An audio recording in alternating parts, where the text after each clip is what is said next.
We're coming to you from the Radford Studio Center lot in Studio City, right over the hill from Hollywood. This is the place where dreams are made, legends are born. Hello and welcome to The Lot. I'm Suzanne Marquez. Danny Trejo often plays bad guy roles, and he can cook up a mean meal too. He has 4 restaurants and 2 best-selling cookbooks.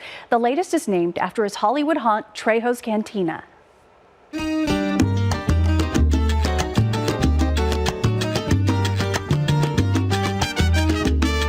Danny Trejo, Hollywood's baddest good guy, has more than 400 movies under his belt and about the same number of recipes at his restaurants.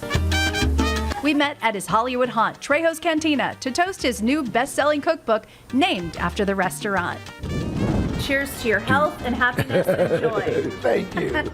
Yours too. The book is filled with recipes for everyone, from vegan to pork, building a booze-free bar for those who are sober like him, to cantina cocktails. Oh, that's delicious. We started with a refreshing agua fresca made with cucumber, lime juice, jalapeno, and seltzer water. Hello, Hollywood. Right? You have to tell me, when you picked out this location, your heart lies with Hollywood. I'm in the 60s, I used to cruise Hollywood Boulevard, and the cops would chase us out of here. And now you own part of it. Isn't that wild? Hey, they can't chase me no more. Exactly. But no, we used to actually cruise. This was it.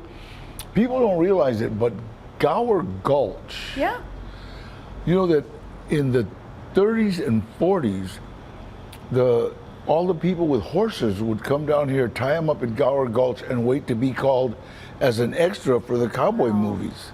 I remember hearing about Charlie Chaplin racing down Hollywood Boulevard near Musso and Frank's. This is my favorite restaurant. Oh, besides it, Trejo's Cantina. Exactly. He may have a tough exterior on screen, but his heart is filled with love, and his book is filled with recipes by his mother, Dolores. But she was an unbelievable cook, and she was one of them cooks that could make anything out of, we call it, we mix it, because you know, by the end of the month usually it's running low, so you're cooking leftovers and stuff, you know, and so. So what's your favorite, if you think back to your childhood? I loved one of your recipes, or something you talk about. My mom makes chorizo with eggs and just a tortilla. Chorizo, egg, tortilla, and then she used to put nopales in, chop up nopales, and it was just delicious, you know, and chorizo, eggs, and nopales, and then that was one of my favorites. And then, you know, it's so funny. I love the way that people started saying, well, we're having a wrap. It's a wrap. No, it's not. It's a damn burrito. Exactly. Okay, we're in the kitchen. I'm so excited to see what we're gonna make, guys.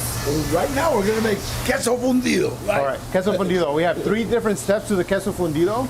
It's the king of queso dips. So we're gonna start off with a little bit of canola oil, or any oil of your preference. Let's talk about a little bit about the chorizo. So the chorizo, you know, so we cooked it ahead of time. You want to add a little bit of canola oil. You want to take it out of its wrap. You want to cook it to where it's a little bit crumbly. So when you use it in your queso fundido, you have the right texture and consistency. The secret ingredient that we're going to use now is going to be the Velveeta cheese, okay? So the Velveeta... It does make it creamy. It does make it creamy, okay? So the Velveeta cheese is exactly for that reason. You're going to start putting, close your Mexican cheese blend. At Trejo's, we like to use 3 different cheeses, the mozzarella, the asadero, and the jack cheese. Yum. They're all very melting friendly, so perfect for quesadillas, burritos, and especially your queso fundido. So once we do that, we're gonna just do a medium flame so that we can incorporate our cheese. So good. The smell, I wish we could have smell-o-vision. Smell-o-vision. Right? Because it looks, you can already tell it looks delicious. So once you have that, we're gonna keep going. Ooh, look at that. And then you see creamy, creamy, creamy, creamy, creamy, creamy. queso fundido is coming alive. Kitchen. Okay. Now we're gonna start putting our flavor into it, okay? So it's a Mexican queso fundido version, so we're gonna have a little bit of oregano. We're gonna have a little bit of chipotle pepper. Yum. Adobado. Okay. We're gonna use a little bit of chili powder. Another one that's very popular is gonna be the hot chile. Nice and cheesy. So this is ready. Oh my goodness. So our next step is gonna be, we're gonna plate it, okay? Yeah. Look at that. Oh my Lord. So I have a big portion here that serves up to 6 guests. And then the mix that we prepped earlier, the onion, garlic, and chorizo, that's gonna be your topping for this delicious queso fundido. So on top, nice and crumbly, okay? And then obviously we have our chips ready to go. Okay. Gotta get a little bit of everything. Ooh, look at that cheese pull. Oh my God. I know this is Number one. Simply put, number one. Danny Trejo is the cousin of filmmaker Robert Rodriguez. He has a new movie starring Ben Affleck titled Hypnotic. I chatted with him and his cast about the classic movies the psychological thriller is inspired by. Hypnotic is in theaters now. What do you see? Your daughter? The park? Wasn't paying attention. Ben Affleck stars as a detective whose daughter is kidnapped in Hypnotic, a mind-bending new thriller from filmmaker Robert Rodriguez. Do you feel ready? I think it's the only thing keeping me sane. I was totally drawn in, thinking it was a traditional action movie, and it just was incredible. How did you come up with this one? You know, I was a big Hitchcock fan, and I was watching some of his movies again, like 20 years ago is when I came up with it. And I just loved that he had one-word titles like Vertigo, Spellbound, Frenzy, Psycho. And I thought, I want to make a movie like that, a thriller with lots of twists. If he kept making movies for another 10 years, what's another title he would have come up with? And then right away it popped in my head, Hypnotic. What does that mean, though? I don't want to make a movie about hypnosis, but maybe it's ability beyond hypnosis that's. And then I thought, what could it be? Oh, it's a person who can't be caught. Like we talk and we meet and you give me your keys to your car and you give me your bank accounts and I leave and you never remember meeting me. So that's a cool character. That's a good villain. So I started writing it and it stuck with me because it's kind of about what we do as filmmakers and storytellers. We create a hypnotic construct for the audience to believe. In fact, they paid money to come there and get this construct because they want to escape. Believe enough in the characters and the story that you're telling that they forget that they're actors. They forget that it's a script and they cry or they laugh or they cheer and they recommend it to their friends.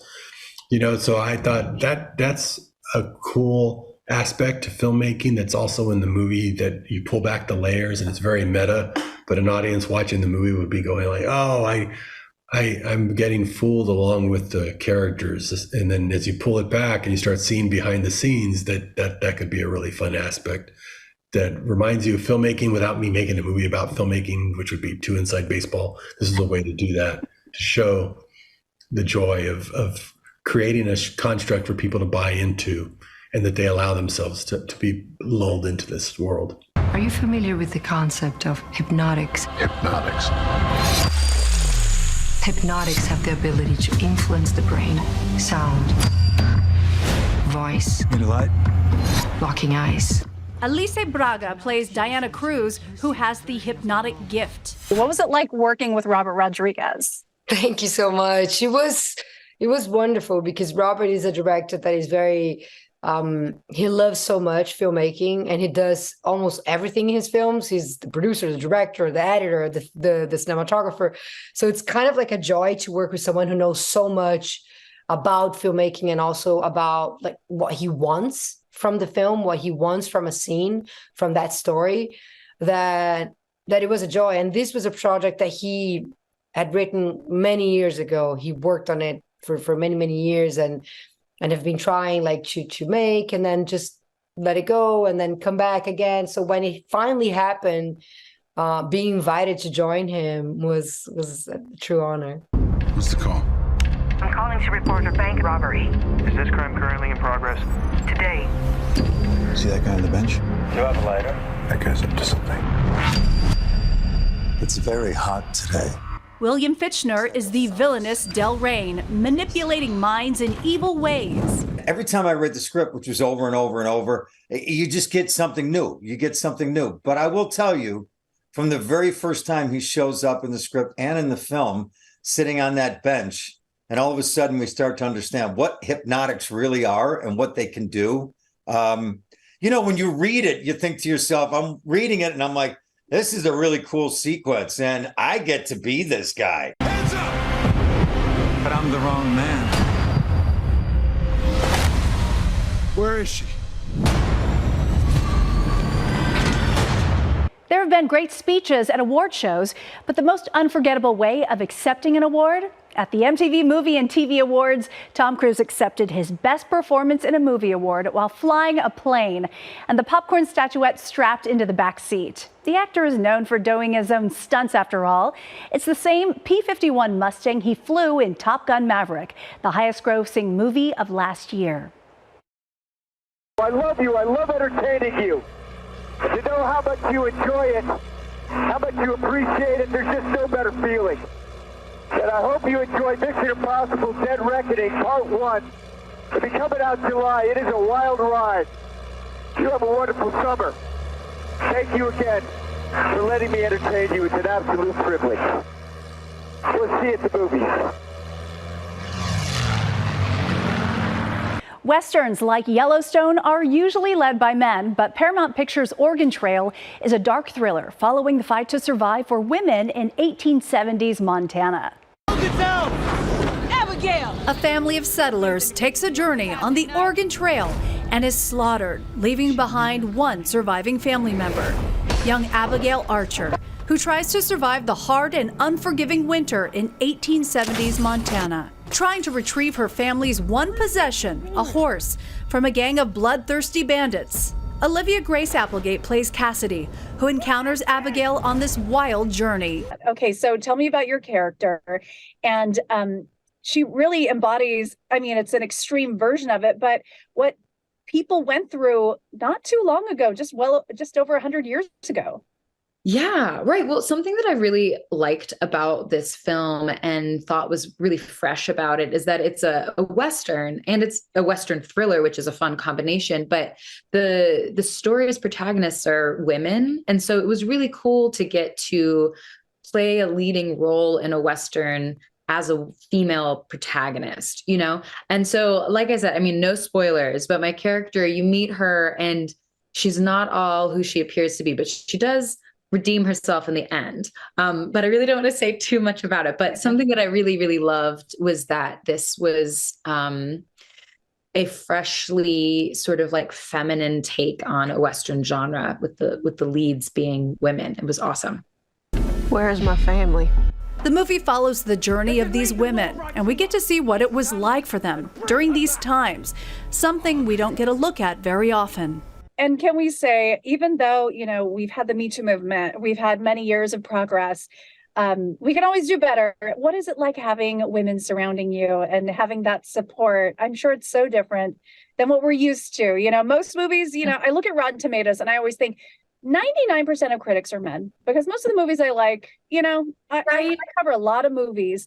They get great ratings just because they're shoot 'em ups or whatever. But deep thinking movies and where we get a fresh look sometimes get overlooked. We as women need more of these types of movies. Yeah, I think, wow. Well, there's so much in there, Suzanne, that I could talk for hours about the complexity of all of this. But what I'll say is that I feel really grateful and excited to be an actor and an actress in this era, because there's obviously a long way to go. There's obviously still incredible disparity, all of this. You're right that like often critics are male. So there's this very, you know, dominantly like male patriarchal perspective on what films get, you know, credited as awesome or not. Right. But what I'll say is that I personally have been getting to audition for really complex female characters. And I think Cassidy and Abigail in this movie, all of the female characters in this movie, were complex, were fully fleshed out, and got to do cool things. Like this movie was such a bucket list for me. I'm like riding horses. I'm getting to be a badass. Like, it's just cool. Like I got to play cool stuff. Oregon Trail is available on digital now. The trailer just dropped for Flamin Hot, Eva Longoria's directorial film debut. It tells the supposed origin story of Cheetos' most famous flavor. Ow, wow, wow, wow, wow. What is it? It burns. Well, stop eating it. No, I like it. It works good. It sure does. The story is about Richard Montañez, the son of Mexican immigrants who worked as a janitor at the Frito-Lay factory and says he was inspired to invent the Flamin Hot Cheeto flavor while eating Mexican corn, or elote. He would become vice president of multicultural sales and promotions and worked for the company for 40 years. Flamin Hot is on Hulu June 9th. The fans have spoken and Disney has listened. Lindsay Lohan and Jamie Lee Curtis are in talks to reunite for a sequel to Freaky Friday. 20 years later, they're reprising their roles as mother and daughter. The movie has been made multiple times, starting back in the 70s, but the Lohan-Curtis version of Freaky Friday has had by far the most success, making more than $160 million at the box office.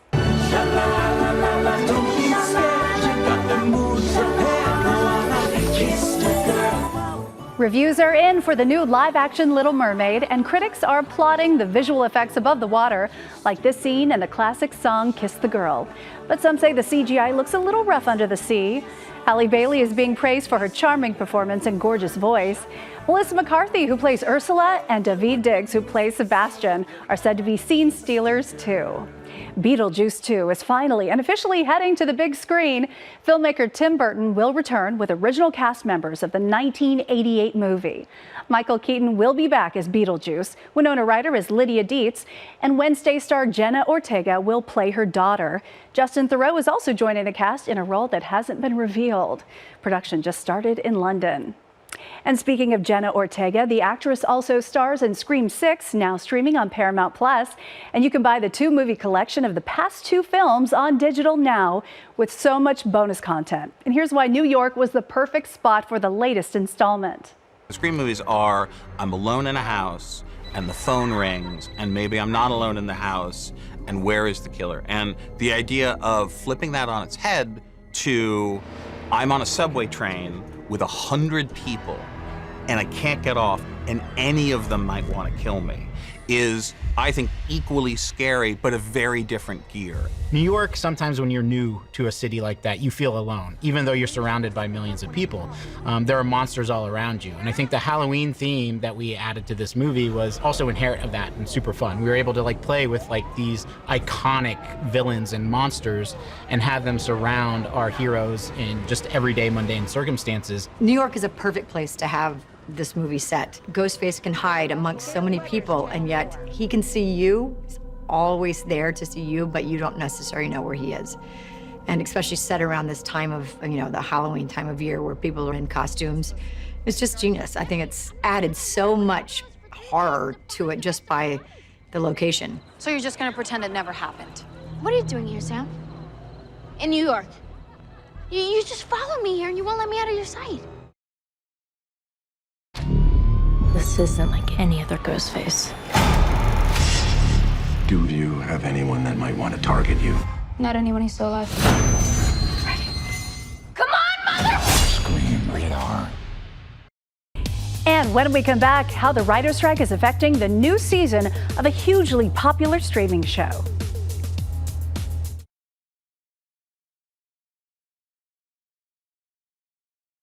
Welcome back to The Lot. Kevin Costner wants a say in how he is being written off Yellowstone and reportedly will not return to film the final season unless his demand is met. Puck News reports he wants to feel comfortable with how his John Dutton character is written out of the franchise and wants to prevent what Shonda Rhimes did to Patrick Dempsey, killing off the race car driving Grey's Anatomy star in a car accident. Apparently, Costner didn't get a heads up that the series would be ending after season 5, so now he wants some control on his way out. The ongoing writer's strike has already put late-night TV and other talk shows on hold, and now production for one mega-popular streaming show is falling behind too. Stranger Things creators said they won't be taking the final trip to the Upside Down without their writers. Production for the show's 5th and final season was supposed to start next month, but the Duffer Brothers said writing doesn't stop when filming begins, so moving forward with production just isn't possible without their writers. Some of the other shows that have paused production include Hacks, Abbott Elementary, and American Horror Story. Netflix debuted Queen Charlotte, a Bridgerton story last week, and it was #1 all week long. There is reason they wanted me. Why me? Charlotte, but there are worse fates than marrying the King of England. I'll say. Another Shonda Rhimes success. To give you an idea of just how many people watched, it was #1 on Netflix in 76 countries, with nearly 150 million hours watched in the first 4 days after its premiere. It's only 6 episodes, too. Miranda Cosgrove is back for the 3rd season of iCarly. Now she's struggling with adulting and her feelings for her best friend, Freddie. It looks like Freddie is proposing to Carly. If you had been here, you would have laughed and laughed or made the face you're making right now. Freddie and Pearl are thriving. But what about Freddie and Carly? I'd say I'm good for someone who recently realized she has feelings for her best friend, but he wants to focus on her friendship, which she totally agrees is the right call. I regret walking into this energy. Fans have wondered if Creddy would ever happen. That's Carly and Freddie together, of course. You'll find out when season 3 of the hit series premieres, with 2 new episodes June 1st on Paramount Plus, with new episodes dropping every Thursday. A new documentary about Michael J. Fox's life is on Apple TV Plus. Still follows his life story in his own words, from growing up as an undersized kid on a Canadian Army base who became the star of Family Ties in the 1980s, to his diagnosis at 29 with Parkinson's disease and the years that have followed. He's known as an eternal optimist, so reviews say it's uplifting and like watching a Michael J. Fox movie. I am finding being alive fascinating. This is your first look at Emma Stone starring in Poor Things by Yorgos Lanthimos. It's a wild take on Frankenstein. Her character is brought back from the dead by Willem Dafoe and runs off with Mark Ruffalo. He is behind dark comedies like The Favorite and The Lobster, both starring Olivia Colman. It's in theaters September 8th. When we come back, a look at Beyonce's Renaissance World Tour.